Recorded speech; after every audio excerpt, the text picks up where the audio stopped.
another episode of Too Soon with Donnell Rawlings. About a month ago, I was on the Breakfast Club, and they said they was going to give me a job as being this old man on the street. I reached out to DJ Envy. I reached out to Charlamagne. I reached out to Yee. Nobody's answering my call. When I first talked to Angela Yee, she told me that I could get a job as an intern. Look at my chin. Do I look like I'm an intern?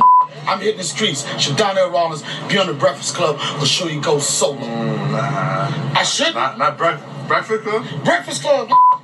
You can do better than that, bro. Oh, y'all better stop playing with me, son. On the Breakfast Club, do a man on the street, yes or no? It's a fact. It's a fact. Hey, tell me why, son. Because you funny, and I know once they start talking that you gonna talk that Word, and shout out to DJ Envy. You got anything you want to say to DJ Envy? Nah, I'm good. What about Yee? Good, nah, I'm good. What about Charlamagne? I'm good. You good on everybody? Breakfast Club, they said they was gonna give me a job. Ain't nobody calling me back. Should I be on the Breakfast Club the fourth minute, yes or no? Yes, hell yeah. And tell me why, son. You be the next Charlamagne God. The next Charlamagne God.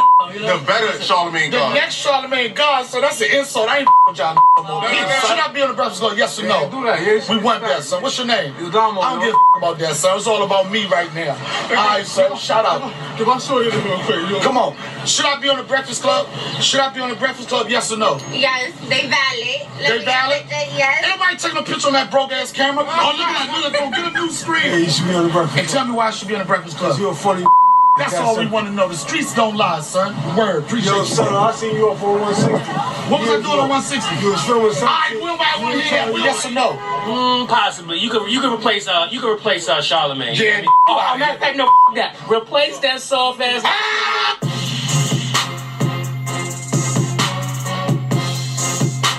What up, y'all? It's DJ Envy from Revolt TV. Today we're behind the scenes, and the question is racism real? Let's talk about it. It's the Breakfast Club Extra. I've experienced it personally, so I can say personally that I know that it's real. I've known people to have experienced racism within my communities. Cameraman right here is racism. This guy right here is racist. She's racist. I don't like black people at all. How about that? Some of the white guys will say things like slavery, things like that, or the Holocaust, they happened for a reason. So, like, in regards to Kim Zolciak, I mean, is it possible what she was saying was slightly taken out of context? It is possible, because with the social media era now, I mean, it's so easy for people to hide behind a Twitter egg and say crazy things. So I understand if that's what she was saying, if it wasn't for social media about the whole racism thing. But, I mean, she works on a show with all black women. I think she's out of her damn mind. I feel like racism is real, but I feel like it's getting a lot more like built up because of social media. And I feel like a lot of people are taking it a bit further than it's supposed to be, but it's actually important. That's something that's truly important to the world today. It's not just social media, it's all over. Like, if racism didn't exist, then we wouldn't have police shootings still with black people, and we wouldn't have what currently happening with Starbucks. Is racism real? Yes, obviously. When you come see me, you're gonna stop me. You're not gonna want your daughter to have sex with me. Stuff like that. So I'm like the poster child of racism. So it's definitely real. Holla at your boy.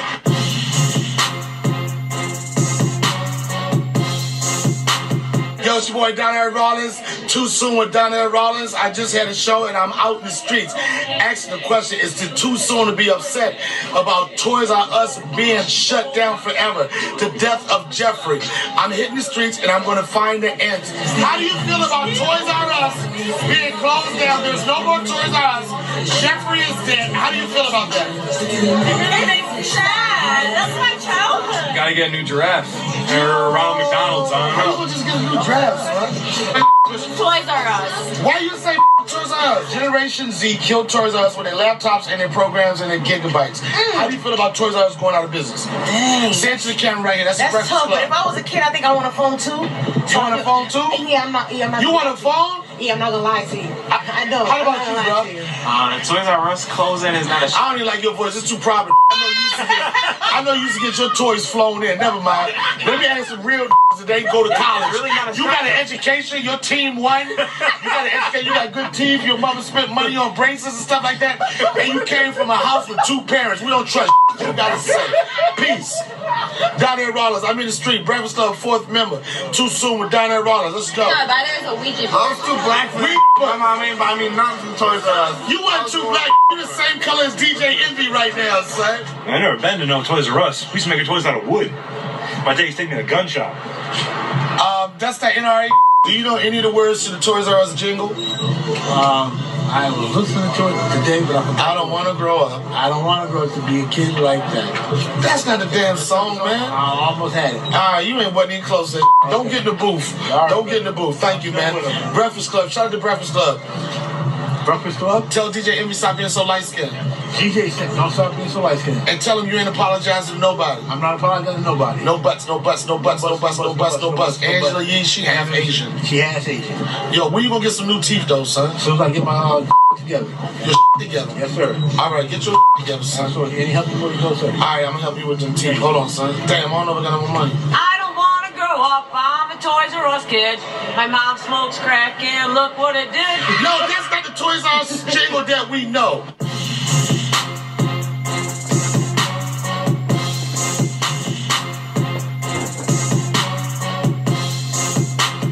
John Legend is here. Yeah. Lip service. Kanye posted some text messages that you sent to him. Yeah. And it was interesting because on the Breakfast Club, I talked about what you tweeted about, you know, just being responsible about who you say that you support and love. Yeah.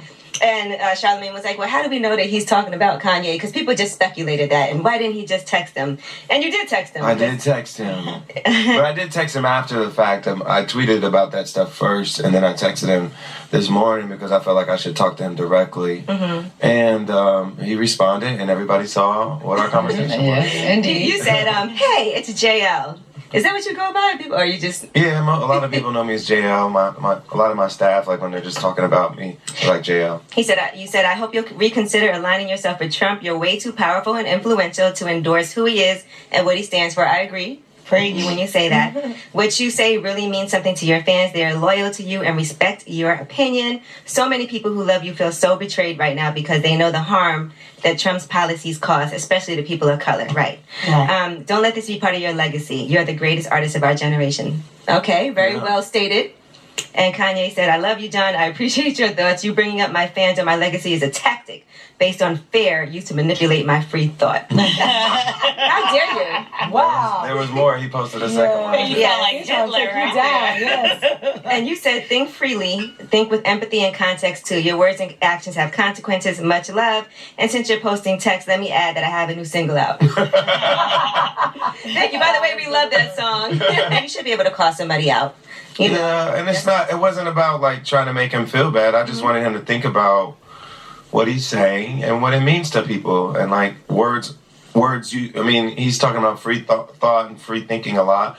And that's fine for him to think whatever he wants to think. But every time he makes an utterance and he publishes it, it has impact. Mm-hmm. And politicians, when they do things, it has impact. And when you align yourself with them, it doesn't mean you're endorsing every single thing they stand for, but you're endorsing their agenda, essentially. Right. People getting deported and families getting torn apart. Yeah. And him saying things like hate is a Yeah. You know, I think that's just so harmful to everybody. It's harmful to so many people, and it's very explicit in his mind, Donald Trump's mind. He has a white supremacist agenda. Right. And so his agenda is to... When white people felt like their status might be eroding a little bit because we had our first black president and there was some progress and some diversity and culture and everything, there was a backlash. Right. And he is the voice of the backlash. Make America great again. Yes, and America great again has always meant to Trump make America white again. Mm-hmm. Yeah. Right. Take us back again. Yes, right. And he's affected that through immigration policy, through having his rhetoric. His rhetoric. having Jeff Sessions reignite the war on drugs and all these other things, he's making it clear, and also making it harder for people of color to vote. All these other things, he's making it clear that he truly wants to make America white again and to marginalize people of color as much as possible. And so when you say you love that individual that is perpetuating these policies, that's the consequences that you're advocating for is what that person is saying they want to do and what they're doing. Right. What is the best song to make a baby to? You should know. I'm all about the Marvin Gaye. Which song? I like the whole I Want You album. It's dope. Okay. What is the best song to get a blowjob to? I don't know. If you had to put a soundtrack I to it. haven't thought about Ladies, the help me out. particulars of that.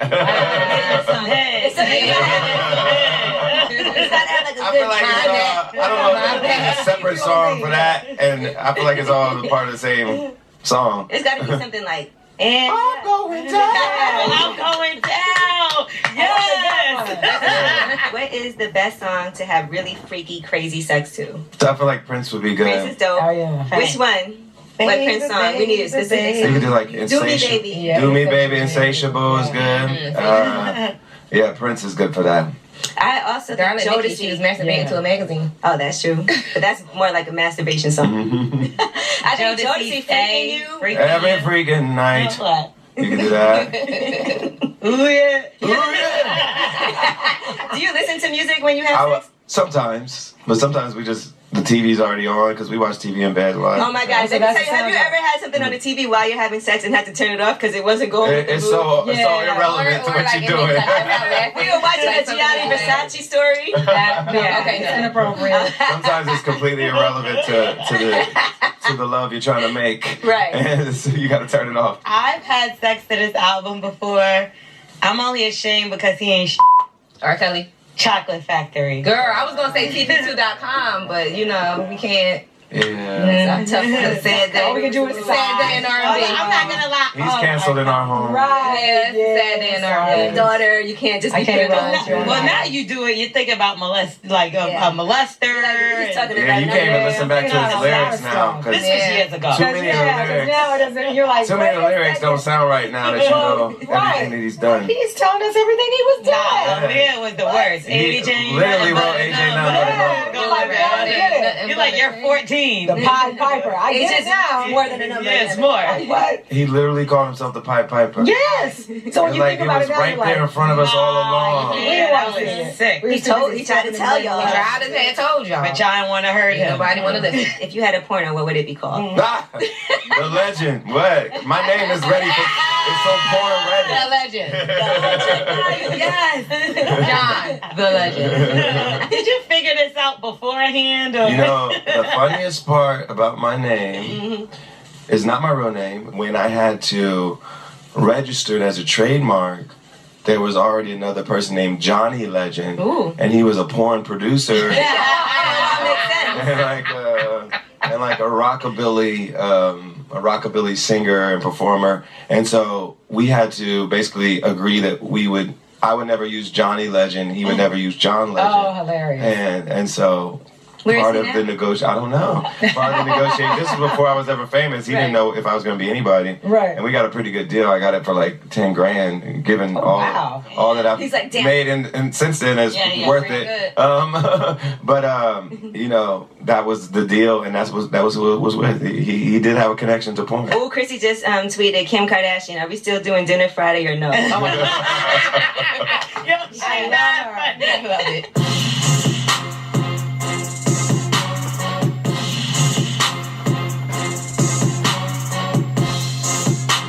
You've had a hell of a week. Yeah, I mean, finally, I can talk about this.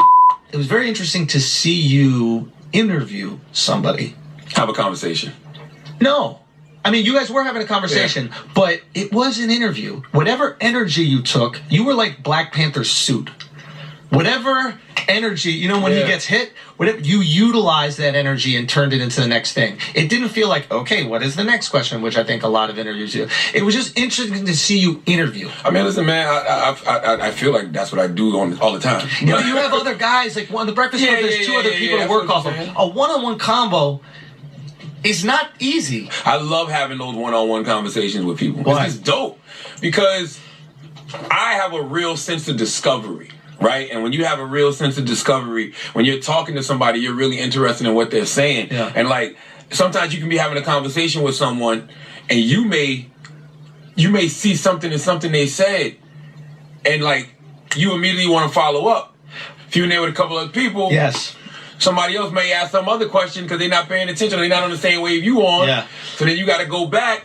Those one-on-one interviews just flow different. It's a wave. You know what I'm saying? Because I ask a question, they answer. I see something in the answer. I rebuttal or I ask them to elaborate. Like it's just different. I just love doing one-on-ones. And I love watching one-on-one interviews too, by the way. Did you realize what I was saying after you watched the interview? Remember I was saying like, I don't want to say nothing until y'all hear Kanye speak. Because this interview happened April 18th, so it was before he put on the MAGA hat and was on social media saying how he loved Trump and yada, yada, yada. It was before all of that. Okay. So I already had a context to what he was saying the next week. Right. So my understanding of it was different. So I was like, I think that if y'all hear this interview, y'all will have a little more understanding of what it is Kanye's saying and a little more empathy because you realize this is a brother dealing with mental health issues, right?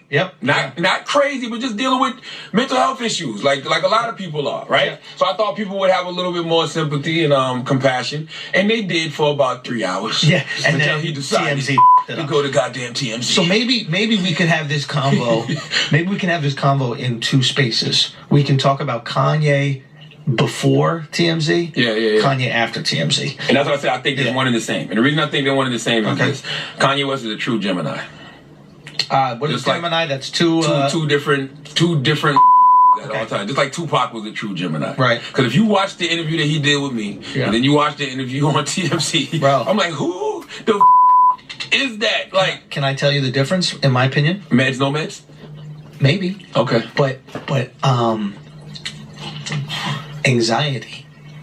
The live Kanye needs to do interviews in the forest. Like we did. Like you did. Yeah, that was his in the comfort of his home. That was his land, 300 acres of land. He did bought Calabasas. 4 pieces of furniture in his whole house. Right, it wasn't clutter. It was like we were talking about. It was clean. The brain was clean. That's what He's he wants. out there. There's no fear. Like if you even notice the interview at TMZ, right? There's all these people working in the background. All the noise. It's giving him, and yet to stop the interview and go, I want all of y'all to talk because the fact that they're working behind him gave him his anxiety. He has intense anxiety, and I think that intense anxiety, like. He wasn't thoughtful in his responses on TMZ. With you asked him a question. He would sit there for 3 or 4 seconds and be thoughtful. He's not quick like you. I can ask you a question and you can give me an answer in a fraction of a second. I can be like, who's got the biggest in the world? I thought me. That's the first. I know, but I knew that was a lie, so I didn't say it. But what I'm saying is like you can even give like a funny answer. Boom, boom, boom. It's just bouncing forth. Pinball. He's not pinball.